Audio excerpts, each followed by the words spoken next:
नमस्कार बच्चों, simplify academy के यूट्यूब चैनल पर आपका बहुत बहुत स्वागत है। My self doctor Shikha Raghuvanshi and I am your biology educator eight simplify academy. Last class में बच्चों हम लोगों ने अपनी क्लास 12th बायोलॉजी की फर्स्ट यूनिट जिसका नाम था रिप्रोडक्शन उसको खत्म कर दिया है। आज की क्लास में बच्चों हम लोग क्लास 12th बायोलॉजी का सेकेंड यूनिट स्टार्ट करने वाले हैं और इस यूनिट का नाम है अपना जेनेटिक्स एंड एवोल्यूशन। अब बच्चों इस यूनिट में भी फर्स्ट यूनिट की तरह अपने 3 चैप्टर्स रहने वाले हैं। फर्स्ट चैप्टर अपना होगा यहां पर बच्चों principles of inheritance and variation, principles of inheritance and variations, जिसको बच्चों हम आज की क्लास में स्टार्ट करने वाले हैं। इस चैप्टर को हम आज की क्लास में स्टार्ट करेंगे। इसके बाद हम लोग पढ़ेंगे सेकेंड चैप्टर ऑफ जेनेटिक्स बच्चों, जिसको हम लोग बोलते हैं molecular basis of inheritance, MBI short में, मॉलिक्यूलर बेसिस ऑफ इनहेरिटेंस। काफी इंपॉर्टेंट यूनिट है बच्चों for NEET as well as for boards. Boards में इस यूनिट की सबसे ज्यादा वेटेज है, दैट इज 20 मार्क्स, ठीक है, और नीट में भी काफी क्वेश्चंस आते हैं यहां से। अब बच्चों लास्ट चैप्टर अपना इस यूनिट का रहने वाला है इवोल्यूशन। सो जो अपनी क्लास 12th बायोलॉजी की सेकेंड यूनिट है, यूनिट का नाम है जेनेटिक्स एंड एवोल्यूशन। उसके अंदर बच्चों हम लोग ये 3 चैप्टर्स पढ़ने वाले हैं। आज की क्लास में हम लोग स्टार्ट कर रहे हैं बच्चों सेकेंड यूनिट का फर्स्ट चैप्टर जिसका नाम है principles of inheritance and variations. ठीक है, चलिए देखिए। अब बच्चों इस चैप्टर काफी ज्यादा इंटरेस्टिंग है, ठीक है। तो यहां पर बेसिकली इस चैप्टर के नाम से हमें काफी कुछ पता चल रहा है। नाम क्या है बच्चों? Principles of inheritance and variations.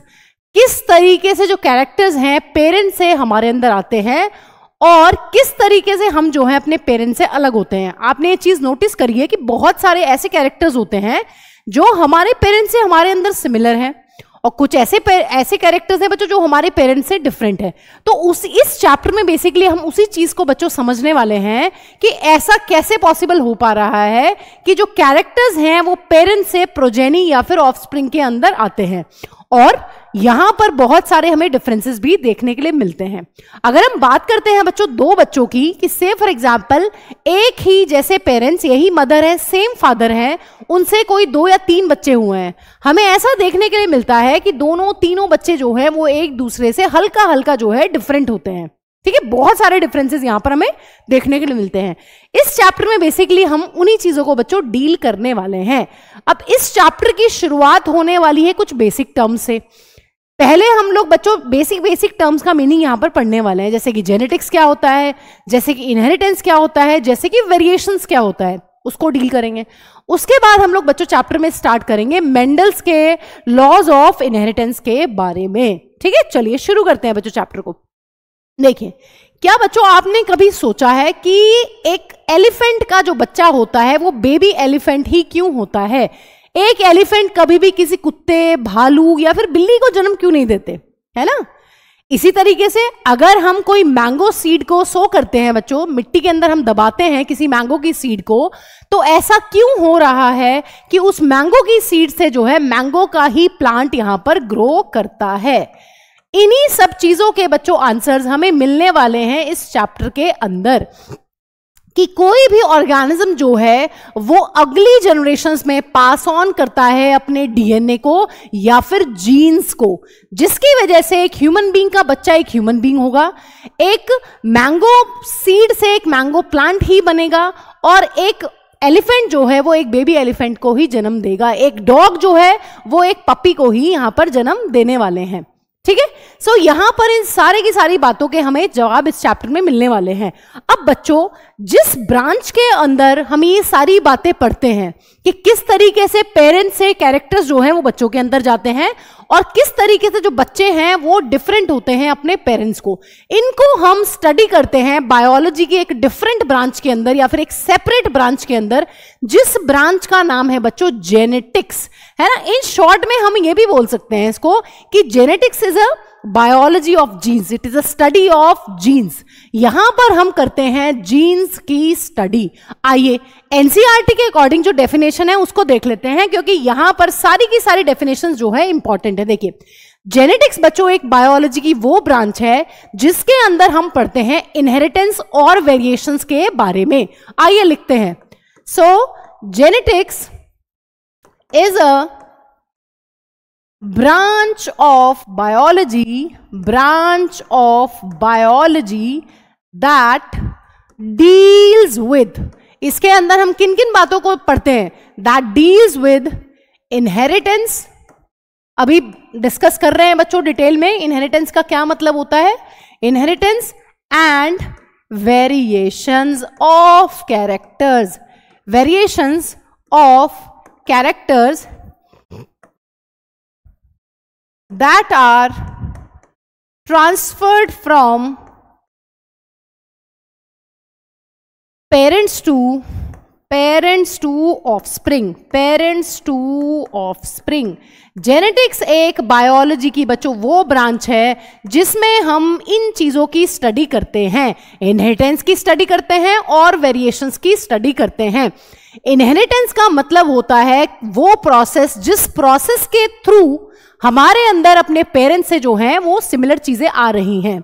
Variation का मतलब होता है कि वो परसेंटेज या फिर डिग्री कितना हम अपने पेरेंट्स से जो हैं डिफरेंट हैं. ठीक है, सो ये दोनों चीजों को हम सेपरेटली यहां पर डिस्कस करने वाले हैं. इसका मतलब ये हुआ कि जेनेटिक्स में बेसिकली मैम हम डील कर रहे हैं इनहेरिटेंस को. हमें यहां पर चैप्टर की शुरुआत में, चैप्टर के नाम में भी बच्चों ये दो वर्ड्स दिए हुए हैं, ये वर्ड्स दोनों ही हमें क्लियर होने चाहिए. आई होप आपको अब ये चीज क्लियर है कि जेनेटिक्स क्या है. जेनेटिक्स एक बायोलॉजी की ब्रांच है जिसमें हम बेसिकली इनहेरिटेंस और वेरिएशंस की स्टडी करते हैं. देखिए इनहेरिटेंस क्या होता है बच्चों, बेसिकली इनहेरिटेंस वो प्रोसेस है जिस प्रोसेस से बच्चों हमारे अंदर ऑफस्प्रिंग के अंदर जो है पेरेंट्स से कैरेक्टर्स पास ऑन होते हैं. मतलब हम ये भी बोल सकते हैं इनहेरिटेंस मैम एक वो प्रोसेस है जिस प्रोसेस से जो कैरेक्टर्स हैं वो पेरेंट्स से बच्चों के अंदर ट्रांसफर होते हैं या फिर पास ऑन होते हैं. देखिए लिखते हैं बच्चों, it is the process by which characters are passed on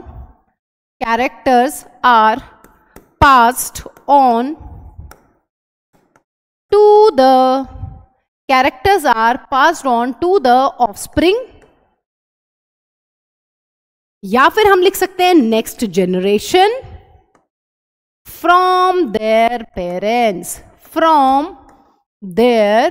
parents. Inheritance बच्चों वो प्रोसेस है जिस प्रोसेस में हम ये चीज पढ़ते हैं कि किस तरीके से पेरेंट्स से ऑफस्प्रिंग के अंदर जो है कैरेक्टर्स आए हैं, अगली जनरेशंस में किस प्रोसेस के थ्रू जो है कैरेक्टर्स पास ऑन हुए हैं. और बच्चों एनसीईआरटी की एक बहुत ही इंपॉर्टेंट लाइन है, inheritance is the basis of heredity. इसको मैं आपको अभी समझा रही हूं विद इन सेकेंड्स. देखिए ध्यान से सुनिए, हेरिडिटी और इनहेरिटेंस जो है वो दोनों ही डिफरेंट वर्ड्स हैं. यहां पर दोनों का अपना अपना सेपरेट मीनिंग है, बट ये एनसीईआरटी की लाइन है, आपको नीट में स्टेटमेंट में पूछी जा सकती है, आपको पता होना चाहिए.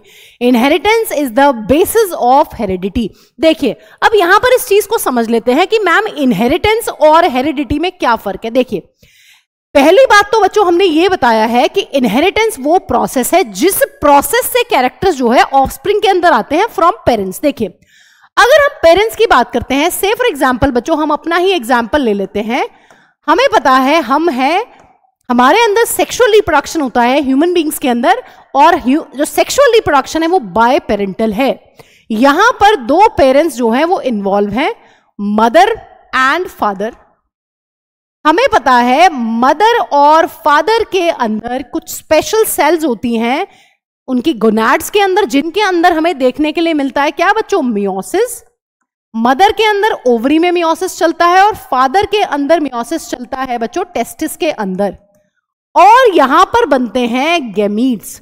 अगर हम मदर के गैमीट की बात करते हैं तो मदर के गैमीट का नाम होता है ओवम या फिर एग. अगर हम फादर के गैमीट की बात करते हैं तो ये होते हैं स्पर्म्स. हमें पता है ओवम और जो स्पर्म्स हैं बच्चों वो हैप्लॉइड स्ट्रक्चर्स हैं. हैप्लॉइड का क्या मतलब है, ये चीज बहुत बार डिस्कस हो चुकी है. हैप्लॉइड का मतलब होता है मैम ऐसी सेल्स जिनके अंदर हमें देखने के लिए मिलते हैं 23 क्रोमोसोम्स. 23 क्रोमोसोम्स. तो 23 क्रोमोसोम जिन सेल्स के अंदर प्रेजेंट हैं उनको हम लोग बोलते हैं गैमीट्स, यानी कि ओवम एंड स्पर्म्स. मदर और फादर के अंदर इनिशियली कितने क्रोमोसोम्स हैं बच्चों? इनिशियली यहां पर देखने के लिए मिलते हैं 46 क्रोमोसोम दोनों के अंदर। सो ये इनहेरिटेंस है। हमने ये देखा है कि किस तरीके से मदर और फादर की सेल्स के अंदर 46 क्रोमोसोम्स है। मियोसिस हुआ, मियोसिस के बाद बनी है बच्चों क्या? मियोसिस के बाद बनी है यहां पर गैमीट्स जो कि हैप्लॉइड है, और फर्दर ये हैप्लॉइड गैमीट्स जो हैं ये होते हैं आपस में फ्यूज, यानी कि यहां पर होता है फर्टिलाइजेशन, और फर्टिलाइजेशन के बाद मैम यहां पर एक सेल बनती है जिसको हम लोग बोलते हैं जाइगोट, और जाइगोट के बाद फिर से होते हैं 46 क्रोमोसोम्स। सो यहां पर क्या हो रहा है बच्चों? यहां पर मैम बेसिकली ये हो रहा है जो ये क्रोमोसोम्स हैं यहां पर, से फॉर एग्जाम्पल मैं एक एक सेट बना रही हूं बच्चों क्रोमोसोम का। हमें पता है 23 पेयर्स इस तरीके से मदर के अंदर होंगे और इसी तरीके से 23 पेयर हमारे फादर के अंदर होंगे। सो यहां पर बेसिकली हमने ये पढ़ लिया है कि किस तरीके से ये डीएनए जो है, से फॉर एग्जाम्पल ये यहां पर कोई जीन है और यहां पर ये फादर के क्रोमोसोम में कोई जीन है, तो किस तरीके से ये जो क्रोमोसोम्स हैं ये बच्चों के अंदर ट्रांसफर हो रहे हैं। हमें ये चीज पता चल गई है यहां पर कि मैम अगर हम ह्यूमंस के बेबीज की ऑफस्प्रिंग्स की बात करते हैं तो 23 क्रोमोसोम आते हैं मदर से, 23 क्रोमोसोम आते हैं फादर से, और इस तरीके से एक ह्यूमन बीइंग के जो बच्चे होते हैं उनके अंदर होते हैं 23 पेयर्स ऑफ क्रोमोसोम्स, यानी कि 46 क्रोमोसोम। सो इस तरीके से बच्चों जो ये प्रोसेस है इसको बोल रहे हैं इनहेरिटेंस, कि हमारे अंदर जो क्रोमोसोम्स हैं, क्रोमोसोम्स अभी हम पढ़ेंगे, क्रोमोसोम के ऊपर होते हैं जीन्स, क्रोमोसोम्स के ऊपर प्रेजेंट होते हैं बच्चों जीन्स, और जीन्स जो हैं वो कोड करते हैं हमारे अंदर किसी कैरेक्टर को। सो बेसिकली अगर हम बात कर रहे हैं यहां पर कि क्रोमोसोम्स आ रहे हैं, क्रोमोसोम के ऊपर जीन प्रेजेंट है, और वो जीन्स क्या करते हैं बच्चों? वो जीन्स हमारे अंदर कोड करते हैं एक स्पेसिफिक कैरेक्टर को। एक स्पेसिफिक कैरेक्टर बोले तो जैसे हाइट, जैसे कि आंखों का कलर, जैसे कि बालों का टेक्सचर, जैसे कि फेस की शेप, ये सब क्या है बच्चों? ये सारे सारे कैरेक्टर्स हैं। इसका मतलब मैम ये हो गया इनहेरिटेंस। अब हमने एक लाइन लिखी है यहां पर, बेसिस ऑफ हेरिडिटी। देखिए अब इसको बहुत जनरली हम लोग समझ लेते हैं।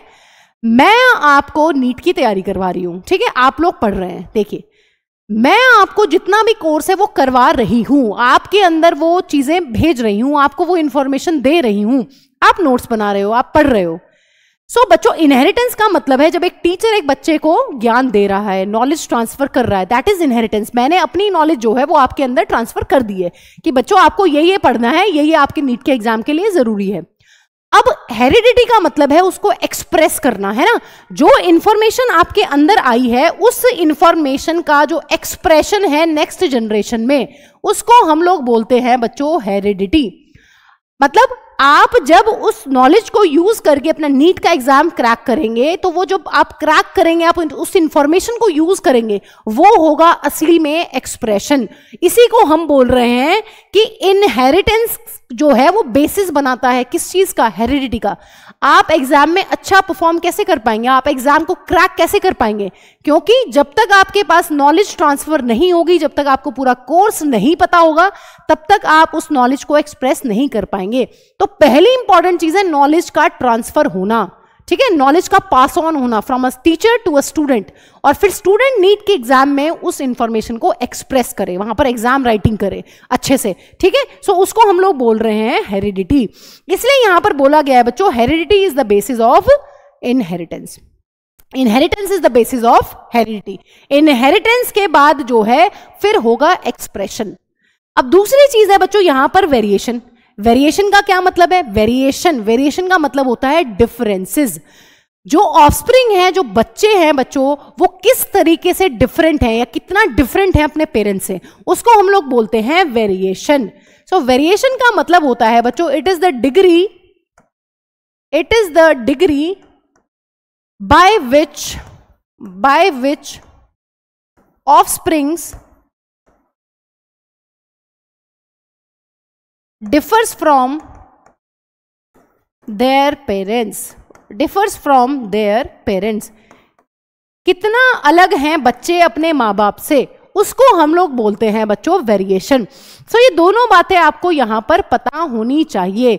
जेनेटिक्स में हम बेसिकली दो चीजों को पढ़ते हैं, इनहेरिटेंस और वेरिएशंस, कि किस तरीके से किस प्रोसेस से जो है वो कैरेक्टर्स अगली जनरेशन में गए हैं, और जाने के साथ साथ मैम कितना वहां पर डिफरेंसेस आते हैं। ठीक है, सो ये सारी बातें हम यहां पर डिस्कस करने वाले हैं। अब आ जाते हैं बच्चों मेंडल के एक्सपेरिमेंट्स के ऊपर। देखिए, मेंडल को बोला जाता है बच्चों फादर ऑफ जेनेटिक्स। यहां पर जो साइंटिस्ट हैं जिनको हम डिस्कस करने वाले हैं उनका नाम है ग्रिगोर जॉन मेंडल। ठीक है, शॉर्ट में क्या लिखा जाता है? शॉर्ट में लिखा जाता है G.J. Mendel. He is father of genetics. He is father of genetics. देखिए, G.J. मेंडल ने बच्चों बहुत सारे हाइब्रिडाइजेशन एक्सपेरिमेंट्स किए हैं पी प्लांट के ऊपर कॉन्टिन्यूसली फॉर 7 ईयर्स। अब यहां पर बहुत सारे PYQs हैं जो नीट में आए हुए हैं, तो यहां पर जितनी इंफॉर्मेशन आपको बताई जाएगी that is very very important. पहले हम लोग इस चैप्टर में पढ़ने वाले हैं प्लांट जेनेटिक्स के बारे में, जिसमें हम लोग पढ़ेंगे ग्रिगोर जॉन मेंडल के सारे एक्सपेरिमेंट्स और लॉज। उसके बाद बच्चों हम पढ़ेंगे एनिमल जेनेटिक्स के बारे में। ठीक है, इसी चैप्टर के अंदर। देखिए, अब यहां पर अगर हम बात करते हैं तो पहली इंपॉर्टेंट चीज ये है बच्चों, G.J. Mendel performed several hybridization experiments. Performed several hybridization experiments. अब अगर हम बात करते हैं हाइब्रिडाइजेशन एक्सपेरिमेंट की बच्चों, ये हमने अपने फर्स्ट चैप्टर में भी पढ़ा है इनके बारे में। हाइब्रिडाइजेशन एक्सपेरिमेंट्स क्या होते हैं बच्चों? हाइब्रिडाइजेशन एक्सपेरिमेंट्स का क्या मतलब होता है? फर्स्ट चैप्टर में हम लोग इसको पढ़ चुके हैं। हाइब्रिडाइजेशन का मतलब होता है मैम ऐसी कोई दो स्पीशीज जिनके कैरेक्टर्स के ऊपर हमारा दिल आया हुआ है, उन दोनों प्लांट्स या फिर एनिमल्स के जीन्स को हम कंबाइन करते हैं और हम बनाते हैं एक नई स्पीशीज जिसको बोलते हैं हाइब्रिड। तो यही है हाइब्रिडाइजेशन। जैसे कि बच्चों हमारी एनसीईआरटी के टेक्स्ट में ये चीज दिया हुआ है कि बहुत सारी डोमेस्टिक काउस को ब्रीड करवाकर जो साहिवाल काउ है ऑफ पंजाब वो बनाई गई है। ठीक है, सो लोगों को यहां पर बच्चों अगर हम बात करते हैं ह्यूमन बींग्स की, तो ह्यूमन बींग्स को बहुत पहले से इस चीज की नॉलेज थी कि जो सेक्सुअल रिप्रोडक्शन है उसके साथ साथ सेक्सुअल रिप्रोडक्शन के दौरान जो है वेरिएशंस देखने को मिलती हैं। ठीक है, लेकिन मेंडल जो थे वो फर्स्ट ऐसे साइंटिस्ट थे बच्चों जिन्होंने इस चीज को एक मुकाम पर लाकर पहुंचाया, और यहां पर बहुत सारे एक्सपेरिमेंट करते हुए इन्होंने यहां पर लॉज दिए हैं जो काफी सक्सेसफुल है। ठीक है, तो यहां पर हमें क्या क्या बातें लिखनी है, यहां पर हमें पता होना चाहिए कि G.J. Mendel perform several hybridization experiments for 7 years. काफी इंपॉर्टेंट है बच्चों, for 7 years on pea plant. On pea plant, और पी कौन सा बच्चों? Garden pea. गार्डन पी का साइंटिफिक नेम आपको ध्यान रखना है पाइजम सटाइवम। पाइजम सटाइवम हमें पता है जब हम कोई साइंटिफिक नेम लिखते हैं तो हम जीनस और स्पीशीज को जो है सेपरेटली अंडरलाइन करते हैं। पाइसम का पी कैपिटल होगा, सटाइवम का एस जो है वो स्मॉल होगा। 7 ईयर्स बच्चों, ये काफी इंपॉर्टेंट डाटा है। 7 ईयर्स कब से कब तक एक्सपेरिमेंट किए थे मेंडल ने? 1856 से बच्चों 1863 तक, कॉन्टिन्यूअसली 7 ईयर्स तक जो है मेंडल ने पाइसम सटाइवम यानी गार्डन पी पर एक्सपेरिमेंट्स किए बच्चों, और उन्होंने बच्चों फाइनली यहां पर प्रपोज किए हैं क्या? He proposed laws of inheritance. Laws of inheritance in living organisms. In living organisms. तो यहां पर बहुत सारे PYQs है बच्चों। यहां पर कौन से प्लांट पर एक्सपेरिमेंट किया, ये एक PYQ है। किस ईयर से किस ईयर तक इन्होंने एक्सपेरिमेंट किया, कितने सालों तक एक्सपेरिमेंट किया, ये सब के सब जो हैं अपने बच्चों यहां पर ये सारे के सारे अपने PYQs हैं। सो हमें क्या बात रखनी है? हमें एक बात ध्यान रखनी है कि ग्रिगोर जॉन मेंडल ने 7 ईयर्स तक 1865 से लेकर 1856 से लेकर 1863 तक जो है रिसर्च की है। 7 ईयर्स तक कॉन्टिन्यूअसली किसके ऊपर रिसर्च करी है बच्चों? गार्डन पी के ऊपर। ठीक है, गार्डन पी मतलब अपना पाइसन सटाइवम। तो ये ध्यान रखना है हमें कि किस प्लांट पर कब से कब तक रिसर्च की गई है। चलिए अब बात करते हैं बच्चों यहां पर कुछ इंपॉर्टेंट कॉन्सेप्ट्स की। पहला कॉन्सेप्ट ये है बच्चों अपना यहां पर कि मेंडल ने पी प्लांट को ही क्यों चूज किया? क्या रीजंस थे कि मेंडल ने पी प्लांट पर ही रिसर्च करी, और कोई प्लांट क्यों नहीं चूज किया उन्होंने पाइजम सटाइवम को ही क्यों चूज किया? इसके बहुत सारे रीजंस हैं। एनसीईआरटी में जितने रीजंस दिए हैं वो आपके लिए काफी इंपॉर्टेंट है। नीट में आपको कहीं से भी एमसीक्यू आ सकता है। देखिए, पहला सबसे बड़ा जो रीजन था बच्चों कि मेंडल ने पी प्लांट को ही क्यों चूज किया, पहला रीजन ये है, इंपॉर्टेंट रीजन, पी प्लांट का जो लाइफ स्पैन है वो बहुत छोटा होता है, शॉर्ट लाइफ स्पैन। क्या मतलब है बच्चों इस चीज का? शॉर्ट लाइफ स्पैन का मतलब है जो लाइफ साइकिल है बच्चों पी प्लांट की वो जल्दी ही हो जाती है, 3-4 मंथ्स में कंप्लीट हो जाती है। इसका मतलब क्या है? इसका मतलब जो एक्सपेरिमेंट हम पी प्लांट के अंदर कर रहे हैं उसके रिजल्ट्स हम बहुत जल्दी ही ऑब्टेन कर लेंगे और हम जल्दी ही डाटा क्या है बहुत सारा कलेक्ट कर सकते हैं।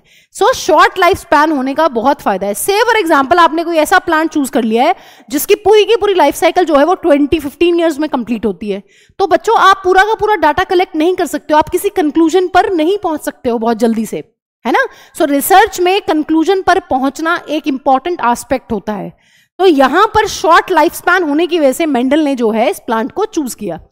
दूसरी इंपॉर्टेंट चीज बच्चों ये है कि पी प्लांट में हमें बहुत ही विजिबल और क्लियर कॉन्ट्रास्टिंग ट्रेट्स देखने के लिए मिलते हैं। कॉन्ट्रास्टिंग ट्रेट्स, अब इसका क्या मतलब है? पी प्लांट के अंदर बहुत सारे कॉन्ट्रास्टिंग ट्रेट्स होते हैं, हम डिटेल में भी पढ़ेंगे। चलो अब मैं आज की क्लास में आपको करवा दूंगी या नेक्स्ट क्लास में कर लेंगे। देखिए, मेंडल ने 7 कैरेक्टर्स को टारगेट किया था और 7 कैरेक्टर्स जो हैं वो हर एक कैरेक्टर का एक डोमिनेंट ट्रेट होता है, एक रिसेसिव ट्रेट होता है। कल की क्लास में पढ़ेंगे इस चीज को। इस तरीके से मेंडल ने बच्चों पी प्लांट को इसलिए चूज किया क्योंकि अगर हम प्लांट हाइट की बात करते हैं तो हमें प्लांट हाइट में एक डोमिनेंट ट्रेट था टॉल, और दूसरे टाइप के जो पौधे देखने के लिए मिल रहे थे वो था recessive trait that is short. So किसी भी पी प्लांट को उन्होंने उठाया और देखा कि एक तो टॉल प्लांट है और एक है शॉर्ट प्लांट, तो इससे उनकी स्टडी जो थी वो आसान हो गई, वो किसी कंक्लूजन पर जो है वो बहुत जल्दी से पहुंच सकते थे। अगर बात करते हैं बच्चों पॉड की शेप की, पॉड में 2 ही शेप देखने के लिए मिलती हैं। पॉड क्या होता है बच्चों? पॉड होता है मैम फ्रूट, जिस फ्रूट के अंदर इस तरीके से लगी होती हैं अपनी मटर की सीड्स, इसको पॉड बोलते हैं। तो पॉड में भी 2 ही शेप देखने के लिए मिल रही थी, या तो पॉड जो है वो इन्फ्लेटेड था, फुल था, कंप्लीट इस तरीके से, या फिर जो पॉड है बच्चों वो इस तरीके से क्या था, रिंकल्ड था, है ना, या इस तरीके से पॉड जो है वो इनकम्प्लीट था, या फिर इसके लिए एक परफेक्ट वर्ड हो सकता है यहां पर फुल इन्फ्लेटेड जो है वो है डोमिनेंट कैरेक्टर, कॉन्स्ट्रिक्टेड जो है वो है बच्चों अपना रिसेसिव ट्रेट। ये इसके लिए वर्ड यूज होगा कॉन्स्ट्रिक्टेड इस तरीके से, और यहां पर जो वर्ड यूज होगा वो है फुल या फिर इनफ्लेटेड। तो ये डोमिनेंट ट्रेट है, ये है रिसेसिव। तो यहां पर मटर के अंदर, पी प्लांट के अंदर मेंडल ने ये देखा कि इनके पास होते हैं बहुत सारे कॉन्ट्रास्टिंग ट्रेट्स। सो यहां पर स्टडी जो थी वो आसान थी, सो इसलिए इन्होंने इसको चूज किया। अब तीसरा इंपॉर्टेंट फीचर ये है बच्चों, यहां पर एक टाइम पर आप खुद सोचिए, एक पॉड के अंदर, एक प्लांट को छोड़ दीजिए, सिर्फ एक पॉड की बात कर रहे हैं, एक फ्रूट की बात कर रहे हैं, एक फ्रूट के अंदर लगभग 8 से 10 सीड देखने के लिए मिलेंगी, और जब मेंडल उनको सो करेंगे सॉइल में तो आपको दिखेंगे 8-10 प्लांट, और उन 10 प्लांट के अंदर आप इजीली क्या कर सकते हो, आप इजीली रिजल्ट्स को ऑब्जर्व कर सकते हो, बहुत सारा डाटा आप कलेक्ट कर सकते हो। सो ये भी बच्चों एक प्लस पॉइंट था कि इन्होंने पी प्लांट को ही क्यों चूज किया। At a time large number of seeds are obtained, large number of seeds are obtained that is helpful in collecting a great amount of data या फिर a large amount of data। ठीक है, काफी सारा data जो है ये collect कर सकते थे अपने एक्सपेरिमेंट के लिए, क्योंकि एक टाइम पर बहुत सारी सीड्स मिल रही हैं। तो आप क्या कर सकते हो, आप अपने एक्सपेरिमेंट को जो है वो ऑथेंटिकेट कर सकते हो। आप बता सकते हो कि मैंने एक्सपेरिमेंट में ये किया था, देखिए इन सभी पौधों के अंदर मुझे ये वाला फीचर देखने के लिए मिल रहा है जिसके लिए मैंने ये एक्सपेरिमेंट किया था। तो आप इजीली जो है प्रूफ दे सकते हो अपने एक्सपेरिमेंट का। ठीक है बच्चों, और क्या क्या फीचर्स हैं, और बच्चों हमें पता है कि मैम जो पी का फ्लावर होता है वो होता है एक बायसेक्सुअल फ्लावर। अब बायसेक्सुअल फ्लावर के अंदर हम इजीली सेल्फ पॉलिनेशन भी करा सकते हैं, और एक बायसेक्सुअल फ्लावर के अंदर बच्चों हम अपनी इच्छा से हाइब्रिडाइजेशन करवाते हुए हम क्रॉस पॉलिनेशन भी करवा सकते हैं। ये बहुत अच्छी बात हो गई है, क्योंकि एक्सपेरिमेंट में अगर आप कुछ वेरिएशंस चाह रहे हो, आप कुछ डिफरेंसेस क्रिएट करना चाह रहे हो, तो आप इजीली कर सकते हो। एक बायसेक्सुअल फ्लावर है, सेल्फ पॉलिनेशन तो हो ही रहा है नेचुरली, आप आर्टिफिशियली क्रॉस पॉलिनेशन भी उसमें इंड्यूस कर सकते हो।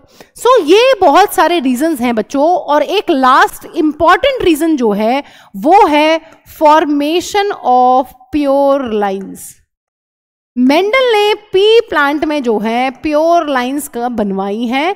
प्योर लाइन का मतलब होता है homozygous for a character, homozygous for a character. अभी इन कुछ बातों को बच्चों लिख लीजिए, कल की क्लास में हम कुछ बेसिक टर्म्स को ही डिस्कस करने वाले हैं, जिससे आपके ये सारे डाउट क्लियर हो जाएंगे कि मैम ट्रेट क्या है, मैम कैरेक्टर किसको बोलते हैं, मैम होमोजाइगस क्या है, हेटेरोजाइगस क्या है। ये मेरा दावा है, ठीक है। ये सारी की सारी बातें आपको कल की क्लास में क्लियर हो जाएंगी, बट जहां पर जो चीज आपको बतानी है बच्चों, वो तो देखिए बतानी पड़ेगी।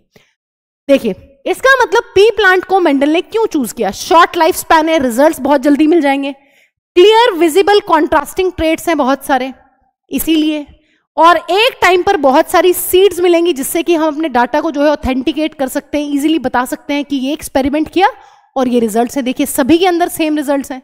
बायसेक्सुअल फ्लावर होने के कारण सेल्फ पॉलिनेशन और क्रॉस पॉलिनेशन दोनों ही इजीली फिजिबल है और इजीली हम परफॉर्म कर सकते हैं।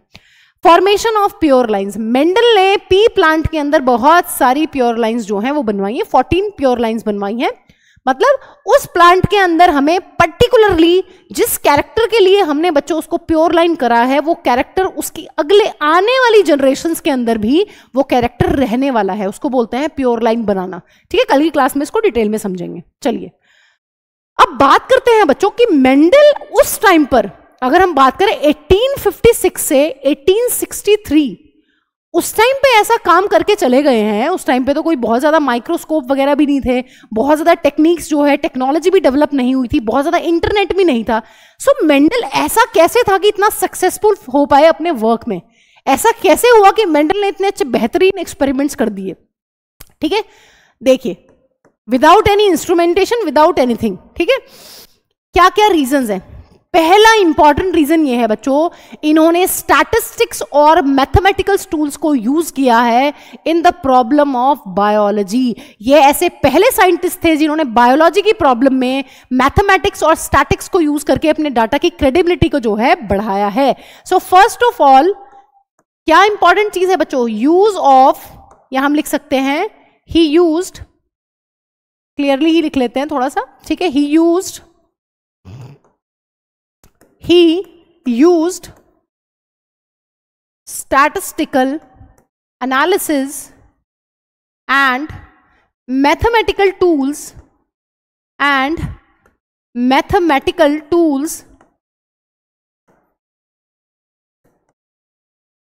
in the problem of biology,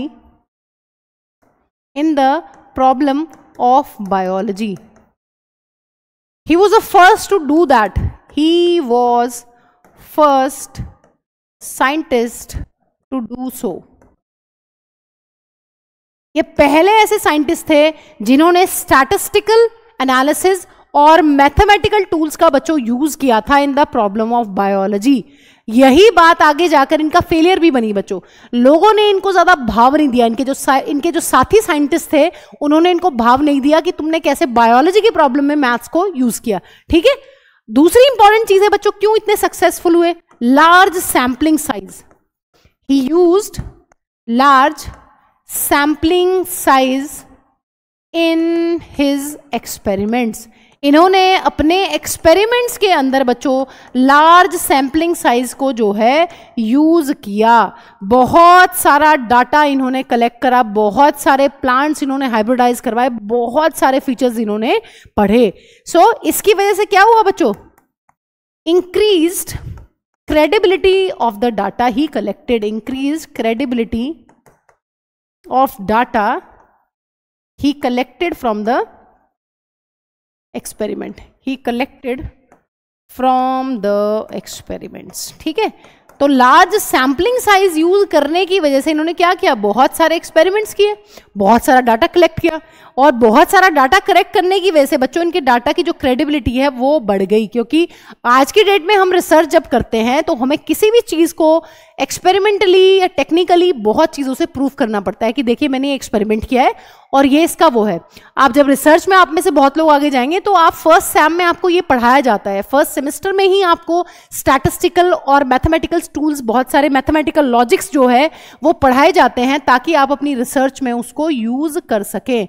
और जितने ज्यादा नंबर ऑफ रेप्लिकेट्स में आप एक्सपेरिमेंट को करेंगे और आप सेम रिजल्ट को प्रूफ कर पाएंगे, उतना ही ज्यादा आपके डाटा की क्रेडिबिलिटी जो है बच्चों वो बढ़ती है। रिसर्च का एक शॉर्ट सक्सेसफुल वो है पॉइंट, क्या आपको किसी भी एक्सपेरिमेंट को रेप्लिकेट्स में करके देखना पड़ेगा सेम कंडीशंस के अंदर, और तब आपको बताना पड़ेगा कि देखिए मैंने इस एक्सपेरिमेंट को 10 बार किया और मेरे पास सेम रिजल्ट्स यहां पर आ रहे हैं। इसका मतलब आपका वो डाटा जो है, वो रिजल्ट है, वो वाकई मायने रखता है। तो यही यहां पर इन्होंने किया, इसलिए यहां पर इनका जो है ये काफी सक्सेसफुल रहा बच्चों एक्सपेरिमेंट। ठीक है, अब एक तीसरा इंपॉर्टेंट पॉइंट बच्चों ये है कंफर्मेशन। इन्होंने जितने इन्फ्रेंसेस बनाए थे उनको कंफर्म किया था। Confirmation of inferences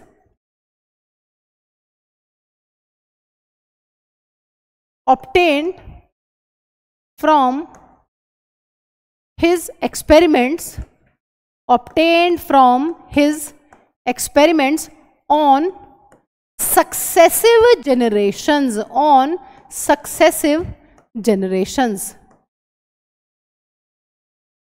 This proved that his rules of inheritance are used or accepted for all conditions.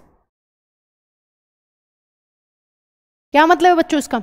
इसका ये मतलब है कि इन्होंने जो इन्फ्रेंस बनाए, उस इन्फ्रेंस को या उस डाटा को प्रूफ करने के लिए इन्होंने आने वाली अगली जनरेशंस में, सक्सेसिव जनरेशन का क्या मतलब है, पहले इन्होंने 2 पेरेंट प्लांट लिए, उनकी प्रोजेनी हुई, उनकी प्रोजेनी के अंदर भी बच्चों इन्होंने सेम एक्सपेरिमेंट्स को जो है प्रूफ करके दिखाया है। तो ये मतलब है यहां पर कंफर्मेशन ऑफ इन्फ्रेंसेस।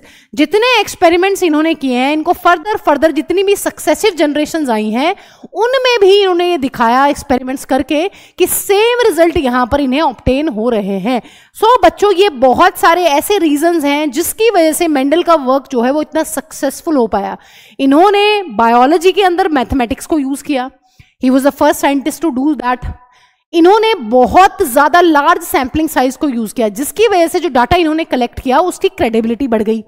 और बच्चों इन्होंने एक्सपेरिमेंट को ऐसे ही नहीं छोड़ा, इन्होंने आने वाली सेवरल जनरेशंस तक उसी सेम एक्सपेरिमेंट को जो है प्रूफ करके दिखाया है कि अगर हम पेरेंट जनरेशन के अंदर ये चीज कर रहे हैं और जो प्रोजेनी बन रही है हमारे पास, उस प्रोजेनी के अंदर भी फर्दर हम सेम रिजल्ट जो है क्रिएट करते हैं या सेम रिजल्ट जो है देखने के लिए मिलते हैं। ठीक है, सो ये यहां पर बहुत सारे रीजंस है बच्चों कि ये सक्सेसफुल हो पाए। अब बच्चों एक बहुत इंपॉर्टेंट चीज, मेंडल ने इतने इंपॉर्टेंट एक्सपेरिमेंट्स किए, इतने इंपॉर्टेंट रिजल्ट्स यहां पर हमें देखने के लिए मिले इन एक्सपेरिमेंट्स के अंदर, लेकिन बच्चों इनके वर्क को जो है ज्यादा भाव लोगों ने नहीं दिया। पहली इंपॉर्टेंट चीज ये है बच्चों, मेंडल का जो वर्क था वो कब पब्लिश्ड हुआ है? Mendel's work was published in 1865, है ना, हमने पढ़ा अभी। इन्होंने 1856 से 1863 तक अपने एक्सपेरिमेंट्स किए, 7 इयर्स तक।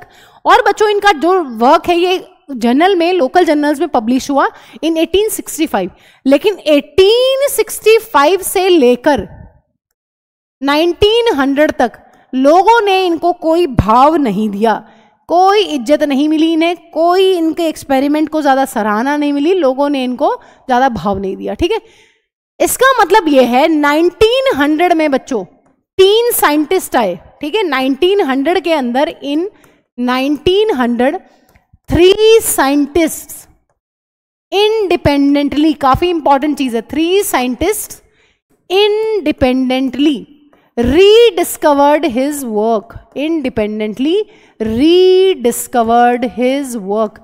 1900 में 3 साइंटिस्ट अलग अलग जगह पर रिसर्च कर रहे थे, इन्होंने इनके काम को रीडिस्कवर किया।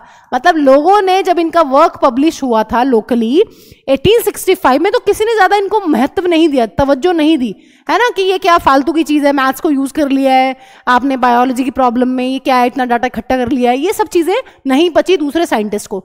लेकिन 1900 में 3 साइंटिस्ट के नाम है बच्चों, काफी इंपॉर्टेंट है, जो मैं लिखवा रही हूं आपको। इन्होंने मेंडल के काम को बताया कि भाई मेंडल ने तो बहुत गजब का काम किया है, ये तो बहुत सक्सेसफुल काम है। ठीक है, कौन कौन से साइंटिस्ट थे? साइंटिस्ट हैं अपने कौन कौन से बच्चों? कॉरेंस, डीवरीज, ये हम एवोल्यूशन वाले चैप्टर में भी पढ़ेंगे बच्चों, ह्यूगो डीवरीज, ठीक है, और कार्ल कॉरेंस, और तीसरे साइंटिस्ट जो हैं वो हैं अपने Erich von Tschermak. Erich von, 3 silent है, ठीक है। एनसीईआरटी में जो इनके नाम दिए हुए हैं वो सिर्फ इतने दिए हुए हैं, कॉरेंस, डिवरीज एंड शेमैक, ठीक है। सो ये बात आपको ध्यान रखनी है, यहां पर टी और जो है साइलेंट है शेरमैक, ठीक है, इसको प्रोनाउंसिएशन जो है। सो ये 3 साइंटिस्ट हैं, आपको तीनों के नाम ध्यान रखने हैं, काफी इंपॉर्टेंट साइंटिस्ट है, आपको स्टेटमेंट में मिल सकता है कि this and this, these 3 scientist rediscovered Mendel's work in 1900, तो दिस इज इंपॉर्टेंट, ठीक है। सो इन्होंने भाव दिया मेंडल को, ठीक है। अब बच्चों लास्ट चीज आज की क्लास में ये पढ़ लेते हैं, बाकी कल की क्लास में हम बेसिक टर्म्स पे फोकस करने वाले हैं, ठीक है, बहुत सारी बेसिक टर्म्स हम पढ़ेंगे। आज की क्लास के हमारा लास्ट टॉपिक है why Mendel's work remain unorganized for a long time. अभी मैंने आपको बताया कि 1865 से लेकर 1900 तक जो मेंडल का काम था वो इतना रिकॉग्नाइज क्यों नहीं किया, लोगों ने इसको ज्यादा भाव क्यों नहीं दिया। सो यहां पर बहुत सारे रीजन है। पहला रीजन, अगर आज के डेट में जैसे कोई रिसर्च में होता है बच्चों, जैसे मैंने रिसर्च करी है पीएचडी में अपनी, मेरी रिसर्च का टॉपिक था अपना बायोडिग्रेडेशन ऑफ बायोप्लास्टिक्स, ठीक है, उस सैंपल पे मेरा काम था, पीएचबी के सैंपल पे बेसिकली मेरा काम था।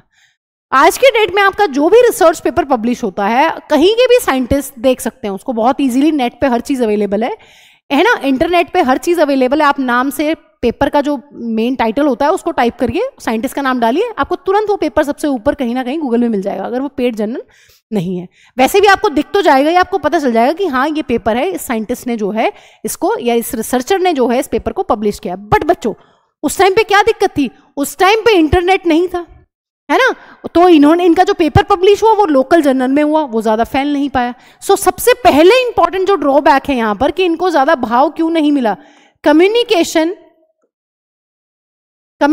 गैप था, कम्युनिकेशन की जो है वो प्रॉब्लम थी। सो हम इसको कैसे लिख सकते हैं डिटेल में? डिटेल में हम लिख सकते हैं communication was not easy in those days. Communication was not easy in those days as it is now, as it is now. So क्या हुआ, his work, his work could not be widely published. So his work could not be widely published. इनका जो काम था वो बहुत widely, world wide जो है फेमस नहीं हो पाया, पब्लिश नहीं हो पाया, क्योंकि कम्युनिकेशन की प्रॉब्लम थी, इंटरनेट की जो है वो प्रॉब्लम थी। So communication was not easy in those days जितना कि आज की डेट में है। दूसरी इंपॉर्टेंट चीज है बच्चों, जो इनके साथ ही साइंटिस्ट थे उनको मैथमेटिकल लॉजिक समझ नहीं आए थे। Use of mathematical logics was not in biology problem, लिख लेते हैं, use of mathematical logics in biology problems was not accepted by his fellow scientists at that time. उस समय पर जो इनके साथी साइंटिस्ट थे उनको ये बात बिल्कुल नहीं बची कि मैथ्स कैसे लगा पा रहे हो, है ना, मैथ्स लगा क्यों दिया आपने, मैथ्स लगाने की क्या जरूरत है बायोलॉजी की प्रॉब्लम में। सो इनका जो काम है 1900 तक वो इसीलिए बच्चों अनऑर्गेनाइज रहा है क्योंकि कम्युनिकेशन बहुत अच्छा नहीं था, इंटरनेट ज्यादा अच्छा नहीं था, इंटरनेट था ही नहीं, है ना, इंटरनेट के इश्यूज थे। दूसरी इंपॉर्टेंट चीज है मैथमेटिकल लॉजिक्स जो लगाए इन्होंने, किया तो बहुत अच्छा काम था, लेकिन वो दूसरे साइंटिस्ट को जो है वो पचे नहीं, इसीलिए यहां पर बच्चों ये प्रॉब्लम क्रिएट हुई। अब यहां पर दो और इंपॉर्टेंट बातें हैं जो हैं फैक्टर को लेकर। अब इन्होंने ये बताया था बच्चों, जीन जो टर्म है उसको हम आज की डेट में यूज करते हैं, अब हम जीन वर्ड यूज करते हैं, लेकिन मेंडल ने जीन टर्म नहीं बताया था, मेंडल ने बताया था फैक्टर। उन्होंने कॉन्सेप्ट दिया था फैक्टर का। इन्होंने ये बताया था कि किसी भी ऑर्गेनिज्म के अंदर जो फीचर्स होते हैं, जो ट्रेट्स होते हैं, जो कैरेक्टर्स होते हैं, उनको गवर्न करता है कोई फैक्टर। एक फैक्टर जो है वो एक कैरेक्टर को गवर्न करता है। आज की डेट में हम उस फैक्टर को जीन बोलते हैं और हमें पता है जीन की दो कॉपीज होती हैं, एक फादर से आती है, एक मदर से आती है, जिनको हम एलील्स बोलते हैं। Slightly different forms of a gene are known as alleles. ठीक है, कल की क्लास में डिटेल में पढ़ेंगे। ये बात बच्चों लोगों को समझ नहीं आई। इनका जो कॉन्सेप्ट था, हिज कॉन्सेप्ट ऑफ जीन या फिर factor, now we call it as gene. Mendel ने फैक्टर बोला था बट अब आज की डेट में हम लोग इसको बोलते हैं gene. His concept of factor as, इन्होंने बोला था कि जो फैक्टर्स होते हैं, जो जीन्स होते हैं, they are very stable and discrete units. They are very stable and discrete units and they are involved in, किस चीज में इन्वॉल्व होते हैं बच्चों, involve in expression of trait. जिस तरीके से आज की डेट में हम बोलते हैं कि किसी जीन का काम होता है किसी ट्रेट को या किसी कैरेक्टर को एक्सप्रेस करना, यही मेंडल ने बात बोली थी। मेंडल ने बोला था कि जो फैक्टर्स होते हैं किसी ऑर्गेनिज्म के अंदर वो करते हैं एक्सप्रेशन ऑफ ट्रेट। एक पर्टिकुलर फैक्टर जो है वो किसी पर्टिकुलर ट्रेट या कैरेक्टर को एक्सप्रेस करेगा, ये बात इन्होंने बोली। दूसरी चीज इन्होंने बोली, pair of alleles do not show blending. Pairs of alleles do not show blending. जो एलील्स होते हैं वो आपस में इंटरमिक्स नहीं होते हैं, उनकी कोई आपस में ब्लेंडिंग नहीं होती है। अब ये चीज नहीं पच पाई दूसरे साइंटिस्ट लोगों को कि जो ये ब्लेंडिंग है, ब्लेंडिंग क्यों नहीं हो रही है। A pair of alleles do not show blending with each other. कभी भी जो एलील्स हैं वो आपस में ब्लेंड नहीं होते हैं। अब ये दो पॉइंट्स मेंडल ने बताए कि जो फैक्टर है वो बेसिकली स्टेबल और डिस्क्रीट यूनिट है, वो एक्सप्रेशन ऑफ ट्रेट करते हैं। कभी भी एक जीन की या एक फैक्टर की जो दो कॉपीज होती है जिनको एलील्स कह रहे हैं वो आपस में कभी भी इंटरमिक्स नहीं होते। ठीक है, फिर साइंटिस्ट लोगों को क्या चीज यहां पर अजीब लगी, अजीब लगने वाली बच्चों चीज ये थी कि फिर किस तरीके से यहां पर ये जो फैक्टर्स हैं they are responsible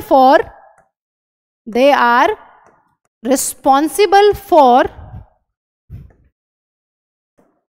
continuous variation in nature. तो किस तरीके से फिर यहां पर responsible for continuous variation in nature. तो ये चीज नहीं पची कि भैया जब आप ये कह रहे हो कि फैक्टर जो है वो स्टेबल है, वो डिस्क्रीट है, वो हाईली स्टेबल है, वो वैसे के वैसे ही पास ऑन होने वाले हैं अगली जनरेशंस में, और आप कह रहे हो कि वो ब्लेंड भी नहीं करते, तो फिर ऐसा कैसे है कि इवोल्यूशन हो रहा है, वेरिएशंस कैसे आ रही हैं? जब सेम जीन्स जो हैं वो अगली जनरेशंस में जा रहे हैं तो वेरिएशन कैसे आ रही है? ये बात समझ नहीं आई दूसरे साइंटिस्ट लोगों को। सो यहां पर ये भी इनका बना एक लिमिटेशन। और बच्चों लास्ट इंपॉर्टेंट चीज है, जो साथी साइंटिस्ट थे उन्होंने कहा कि आप फिजिकल प्रूफ दीजिए, आप कॉम्पोजिशन बताइए कि ये फैक्टर्स हैं क्या, तो he was unable to give that. ठीक है, तो यहां पर he was not able to provide physical proof of factors, provide any physical proof of factors, proof of factors. Factors का वो कोई भी फिजिकल प्रूफ नहीं दे पाए, वो ये नहीं बता पाए कि from what factors are made up of, from what factors are made of. ठीक है, वो ये नहीं बता पाए कि उनके पास कोई फिजिकल प्रूफ नहीं था, क्योंकि तब तक बच्चों किसी को नहीं पता था कि क्रोमोसोम्स होते हैं, क्रोमोसोम्स के ऊपर जीन्स प्रेजेंट होते हैं और जीन्स की कॉपीज जो हैं एलील्स होती हैं। ये सब बातें बाद में बहुत पता चली हैं, बहुत लेटर ऑन, ठीक है। सो ये कोई भी फिजिकल प्रूफ नहीं दे पाए थे, ना ही ये बता पाए थे कि किस चीज के बने हुए हैं। आज की डेट में तो हमें पता है डीएनए और बहुत सारे प्रोटीन्स होते हैं जो मिलकर हमारे जेनेटिक मटेरियल बनाते हैं, लेकिन तब नहीं पता थी। तो बच्चों ये बहुत सारे पॉइंट्स हैं जो जिन्होंने मेंडल को जो है खतरे में डाल दिया था। उनकी इतनी अच्छी रिसर्च को भी ज़्यादा इंपॉर्टेंस नहीं मिली। कम्युनिकेशन जो था वो बहुत अच्छा नहीं था, इंटरनेट की फैसिलिटी नहीं थी, तो उनका वर्क जो है वो वर्ल्ड वाइड फेमस नहीं हो पाया था। दूसरी इंपॉर्टेंट चीज़ बच्चों यहाँ पर है कि मैथमेटिकल लॉजिक्स की बात समझ नहीं आई, क्योंकि he was the first to use. उन्होंने कहा कि बायोलॉजी वालों को वैसे मैथ्स से डर लगता है ना, तो बायोलॉजी में आप मैथ्स लेके आ रहे हो, हम तो बायोलॉजी लेते ही इसलिए हैं क्योंकि मैथ्स से पीछे छूट जाए हमारा, ठीक है। और तीसरी इंपॉर्टेंट चीज है बच्चों फैक्टर। जो फैक्टर का कॉन्सेप्ट है कि फैक्टर स्टेबल है, डिस्क्रीट है, फैक्टर्स में कोई ब्लेंडिंग नहीं हो रही है, फैक्टर्स या एलीज में ब्लेंडिंग नहीं हो रही है, तो किस तरीके से वो कॉन्टिन्यूसली वेरिएशंस कर पा रहे हैं, ये चीज नहीं पची दूसरे साइंटिस्ट लोगों को। और लास्ट इंपॉर्टेंट चीज है फिजिकल प्रूफ वो नहीं दे पाए थे। मेंडल से जब मांगा लोगों ने कि आप फिजिकल प्रूफ दिखाइए कि किस चीज के बने हुए हैं, कहां पर प्रेजेंट है क्या फैक्टर्स, तो he was unable to provide that. So ये सारी जो है इनकी लिमिटेशंस बनी, इसलिए बच्चों इनके काम को उस टाइम पर बहुत ज्यादा तवज्जो नहीं दी गई। बट 1900 में 3 साइंटिस्ट, कॉरेंस, शेमाक एंड डिवरीज, इन्होंने मिलकर जो है इनके काम को रीडिस्कवर किया और बताया कि ये बिल्कुल सही काम था, बहुत अच्छा काम था। अब बच्चों आज की क्लास में हम इतना ही पढ़ने वाले हैं। कल की क्लास में हम सारी की सारी बेसिक टर्म्स को डील करेंगे। कल की क्लास में हम लोग पढ़ने वाले हैं होमोलोगस क्रोमोसोम्स, हम पढ़ने वाले हैं जीन क्या होता है, एलील क्या होता है, लोकस क्या होता है, हम लोग पढ़ेंगे कैरेक्टर और ट्रेट के बारे में, डोमिनेंट और रिसेसिव ट्रेट पढ़ेंगे, होमोजाइगस हेट्रोजाइगस कंडीशन को पढ़ेंगे, और हम देखेंगे किस तरीके से गैमीट्स बनते हैं। और कल की क्लास में हम लोग ये पढ़ने वाले हैं कि ट्रू ब्रीडिंग पी लाइंस या फिर प्योर लाइंस क्या होती हैं, किस तरीके से वो बनाई जाती है। और कल की क्लास में बच्चों हम लोग पढ़ लेंगे 7 पेयर्स ऑफ कॉन्ट्रास्टिंग ट्रेट्स, ठीक है। ये सारी बातें हम कल की क्लास में पढ़ने वाले हैं, ठीक है। चलिए मिलते हैं कल की क्लास में बच्चों।